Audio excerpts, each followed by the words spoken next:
जो लोग नफरत की राजनीति फैलाएंगे वो रोटियां सेकने आते हैं, जैसी देखते हैं तापमान 100 डिग्री हो गया तुरंत कहते हैं आटा लाओ, जहां देखी तवा बारात वहीं बिताई सारी रात। ये सोशल चेक और ट्वीट भी चेक करने चाहिए सबके कि कौन भड़काऊ बयान दे रहा है, उसको घर से उठा लो। तो जितना खोदोगे उतना निकलेगा, और जो निकला वो आपका है। पत्थर निकला तो आपका, शंकर निकला तो आपका, सोना निकला तो आपका, और साथ वाले का भी अगर दावा निकल गया बाबा का तो भी आपका ही है, क्योंकि जगह आपकी, खुदाई आपकी, खोदा आपने। एक बयान पर जहां 57 देश एक साथ मिलकर जिस तरीके से एक फतवा जारी करते हैं और भाजपा सरकार उस पर एक्शन भी ले लेती है, और क्या मनोदशा है राष्ट्रवादी की, एक हिंदू की या एक हिंदू संगठन की, बात कर लेते हैं। नाम क्या है सर? दीपक शर्मा। आप किस तरीके से देख रहे हैं अनूपपुर के बयान को लेकर 57 देश एक साथ इकट्ठे हुए हैं? देखिए, उन्होंने जो बयान दिया है वो कोर्ट में मसला चला गया है, FIR हो गई है। दिल्ली पुलिस ने भी कह दिया, कोर्ट ने भी कह दिया कि कोई भी धार्मिक भावनाओं को ठेस नहीं पहुंचाया जाए और कोई सांप्रदायिकता वाली बात कैमरे के आगे भी ना बोली जाए। उस बात को हम बिल्कुल जायज मानते हैं, मगर साथ के साथ अगर 70 साल से कोई धार्मिक भावनाओं को ठेस पहुंचाई गई है, जैसे एक चित्रकार थे जो भारत से चले गए, उन्होंने भी पहुंचाई है, और तरह तरह के बयान जो है वो दिए जाते हैं। आज बहुत FIR हुई है, उनके ऊपर भी कोर्ट को और न्यायालय को और दिल्ली पुलिस को संज्ञान लेना चाहिए कि धार्मिक भावनाएं जो है वो सबकी होती है। अगर हम सबके धर्म की इज्जत कर रहे हैं, ठीक है, किसी ने गलती करी है, उसने माफी भी मांगी, उसके मुंह से जो निकला, हमारा उनसे कोई आपसी विचार मेलजोल नहीं है, मगर साथ के साथ आप हर धर्म की इज्जत करें, हर धर्म को आप तवज्जो दें, क्योंकि हमारे देश में हिंदू मुस्लिम सब साथ रहते हैं। तो दोनों को ही अपने धर्म की, क्योंकि धर्म देखो दोनों के, देखो मानने वाला एक है, मगर धर्म जो है वो दोनों के अलग अलग है ना। वो मस्जिद में ऊपर वाले की इबादत करते हैं, मंदिर में करते हैं, फर्क तो है, फर्क 4 दीवारी का है। मगर जहर की जो राजनीति कर रहे हैं उनके ऊपर भी कार्रवाई करें। जो मौलाना कह रहे हैं कि फतवा जारी करेंगे, जीभ काट दो, गला काट दो, ये काट दो, जो भी काट दो। विदेश में बैठे हैं ना, तो डर तो यहाँ के भारत में भी है, कुछ भारत में भी है जो नफरत की राजनीति कर रहे हैं, उनको भी चिन्हित करा जाए कोर्ट द्वारा, उनके ऊपर भी कार्रवाई करी जाए। आज जैसे FIR हुई है, बिल्कुल ठीक है, माहौल देश का खराब नहीं करना चाहिए, क्योंकि 140 करोड़ की आबादी है। अब वो लोग कहाँ सो गए हैं जो महंगाई का रोना रोते थे, अब वो लोग कहाँ सो गए हैं जो बेरोजगारी का रोना रोते थे। अब वो कह रहे हैं कि पत्रकार खाली ये खबर दिखा रहा है। अरे पत्रकार दिखा रहा था, तुम उनको बोलो ना महंगाई है। केजरीवाल सरकार 5 लाख लोगों को रोजगार दे, 15 लाख लोगों को दिल्ली में मोदी जी देंगे। अब आप बोलो ना पेट्रोल डीजल के रेट और कम करो। अब आप टमाटर प्याज आलू भाव क्यों नहीं पूछते हो? आप तो हर चीज में कहते हो कि पहले पेट होना चाहिए, भूखे पेट ना हो, भजन गोपाला। अब आप सारी बातें सब बातों में आ रहे हो मौलाना हो गए। अब आप एक ही मुद्दा लेके बैठ गए हो। पहले मैं मुद्दा तो एक केवल चलो जनता है, वो तो विपक्ष है, उसका काम है सरकार को घेरने का, लेकिन सरकार अपने आप को घिरा हुआ महसूस करे। सरकार ये एक बड़ी बात। सरकार कोई घिरा हुआ महसूस नहीं कर रही है। देश के प्रधानमंत्री को सब पता है, देश का प्रधानमंत्री 140 करोड़ में से 110 करोड़ या 100 करोड़ जनता नहीं चुना होगा, 20-30 करोड़ का फेरबदल होता है, तभी प्रधानमंत्री बनता है। और विश्व के सबसे बड़ी डेमोक्रेसी है, उनका कोई भी बयान ऐसा नहीं आएगा जो जाति भावनाओं को, राष्ट्रहित की भावनाओं को ठेस पहुंचाए, और वो कभी भी ऐसे बयानों में नहीं आते हैं। अगर किसी से कोई बात हुई है तो उन्होंने कार्रवाई करी है, अरे कार्रवाई कर दी, माफी भी मांग ली, उसके बाद अब इस बात को खत्म करके देश में शांति और अमन का माहौल बनाया जाए ना, और मुद्दों पे बात करी जाए। और रहा सवाल वो कतर का, आपको और कतर का और देशों का, आप भाजपा को समर्थन करते हैं या एक राष्ट्रवादी अपने आप को एक हिंदू प्रेजेंट करते हैं? नहीं, मैं हिंदुस्तानी प्रेजेंट करता हूँ फिलहाल अपने आप को। मैं तो एक ही बात कहता हूँ, फिलहाल काशी काबा एक है राम रहीम। ये मेरे को क्या भड़काएंगे? ये मेरे को ऐसी कौन सी गोली खिलाएंगे जिससे मैं जहर उगलना शुरू कर दूं? मैं इनके साथ बैठना पसंद नहीं करता। मैं जो जहर उगलने वाली लोग हैं, जो उनकी कौम है, मैं उनके साथ बैठ के चाय पीना पसंद नहीं करता, क्योंकि ये जो खाते हैं उसी में जूठा देंगे, उसी में मुझे वैसा बनाएंगे। मैं तो कोई सांप्रदायिकता वाली बात ही नहीं करता। क्यों करूं? क्योंकि इन्होंने तो चीजें बांट दी मोदी जी के आने के बाद। कभी ये कहते सूरज जी मोदी का है, कभी कहते योगा मोदी का है, कभी कहते सूरज नमस्कार मोदी का है। अरे भैया, तुम्हें क्या प्रधानमंत्री की चीजें है ये? और आज केजरीवाल जी खुद योगा कर रहे हैं, तो योगा तो मोदी जी का था।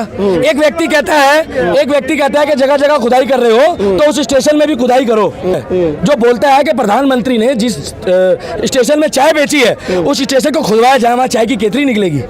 आपको मालूम है? प्रधानमंत्री के लिए बोल रहा है। कितना सुरक्षित है इस देश में वो बताइए, जो प्रधानमंत्री के लिए इतनी बड़ी टिप्पणी कर रहा है। अरे अगर किसी ने एक दिन भी चाय बेची ना तो वो चाय वाले के नाम से फेमस हो जाता है। चाहे एक दिन के लिए ऑटो चलाओ, और जो एक बड़ा क्राइम करता है वो सारी जिंदगी के लिए क्रिमिनल भी बन जाता है। मोहर लग गई ना, तो तू कौन होता है ये पूछने वाले कि केतली कहाँ है? तू अपनी केतली खोज पहले तो, क्योंकि प्रधानमंत्री के लिए बोल रहा है वो। ऐसा ना हो कि कहीं तेरे घर की खुदाई करानी शुरू करे तो कोई ऐसा सामान निकल जाए यही हो रहा कि है। अगले दिन तेरे को देखिए, खुदाई होने का मतलब ये होता है, प्रधानमंत्री जी भी बोल रहे हैं कि अभी यहाँ खुदा है, कल वहाँ खुदेगा, जहाँ नहीं खुदा वहाँ परसों खुदेगा। आपने पत्रकार महोदय अपना घर बनाया होगा। सुनिए, ये जितने लोग खड़े, एक मिनट रुक जाइए, जितने लोग भी खड़े हैं, आप लोगों ने कहीं ना कहीं अपना घर बनाया होगा। नींव के लिए खुदाई करी थी, नहीं करी थी? खुदाई ज्यादा करनी चाहिए, कम करनी चाहिए? आप बताइए, नींव कितनी गहरी होनी चाहिए? ज्यादा होनी चाहिए, कम होनी चाहिए? तो जितना खोदोगे उतना निकलेगा, और जो निकला वो आपका है। पत्थर निकला तो आपका, शंकर निकला तो आपका, सोना निकला तो आपका, और साथ वाले का भी अगर दावा हो निकल गया बाबा का, तो भी आपका ही है, क्योंकि जगह आपकी, खुदाई आपकी, खोदा आपने।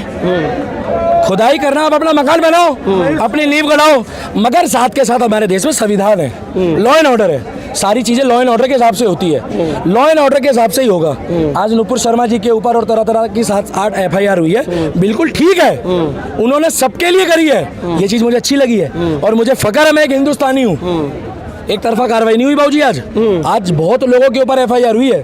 जो लोग नफरत की राजनीति फैलाएंगे, वो रोटियां सेकने आते हैं, जैसी देखते हैं तापमान 100 डिग्री हो गया, तुरंत कहते हैं आटा लाओ, जहां देखी तवा बरात वहीं बिताई सारी रात, तुरंत कहते हैं रोटी सेको, क्योंकि उनको मजा आता है। ये धर्म के ठेकेदार बनते हैं कई लोग। सड़कों पे आ जाओ, क्यों आ जाओ? आप आओ ना 49 डिग्री तापमान में, हम बोल रहे हैं, आप बोल रहे हो, देखो पसीना आ रहा है आपको, आप तो एसी की ठंडी ठंडी हवा खाते हो 20 डिग्री सेल्सियस की, आप लोगों को सड़कों पे बुला के राजनीति कर रहे हो, और कुछ बेचारे गुमराह होकर सड़कों पे भी आ जाते हैं। ये ट्वीट करने वाले, एसी में बैठ के ट्वीट करने वालों के ऊपर भी कार्रवाई। मैं तो कह रहा हूँ, ये भी बताया, ये ट्वीट आने के बाद जो है ना, ये जो सेल है, ये जो चेक करता है आपका क्या नाम से, सोशल, ये सोशल चेक को ट्वीट भी चेक करने चाहिए सबके, कि कौन भड़काऊ बयान दे रहा है, उसको घर से उठा लो।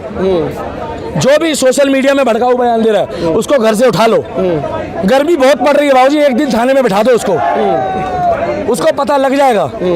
ये जो भी, जिस भी धर्म के ठेकेदार बन रहे हैं लोग, क्या बना रखा है इन्होंने, मजाक बना रखा है। ये लोग बोल रहे हैं कभी ये झुक गया, कभी वो झुक गया। 140 करोड़ लोगों का देश है ये।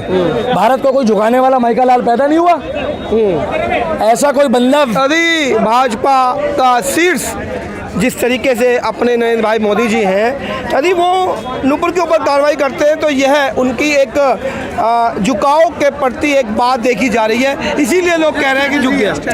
एक बात बताइए, आपकी बात बड़ी करता हूँ पत्रकार महोदय, सवाल तो बनता है पत्रकार से भी आज, अगर आप गलती करें और आपके पिताजी आपको सजा दें, तो आपके पिताजी झुक गए, इसका मतलब नहीं, किसी के कहने पे ही सजा दे रहे हैं। यदि सजा देनी थी तो जिस दिन मैंने गलती की थी मुझे उसी दिन सजा दे देनी थी, लेकिन सजा कब दी है? जब पड़ोसी कह रहा है कि तेरे लड़के ने गलती की तो अब सजा दे, तो मेरा बाप आता है कहता हाँ आज दूंगा। पड़ोसियों के कहने पे वो सजा नहीं देते, वो शेर का बच्चा बनाया हिंदू मुस्लिम। तो फिर देर क्यों हुई? फिर देर हुई, सोच और समझ के फैसला लिया जाता है। अभी आपने कहा कि वो राष्ट्रीय प्रवक्ता था, एक बात और भी है, वो साथ में एडवोकेट भी है और उनको पता है संविधान किसको कहते हैं। मगर एडवोकेट के साथ साथ संविधान उन्होंने ये भी दिखा दिया कि संविधान सबसे पहले है, वकील तू बाद में, कार्रवाई कर दी। अब अगर आप उसमें पानी में मधानी मारोगे कि देर से करी, भैया पहले कर दो तो कह देंगे कि जी पक्षपात हो गया,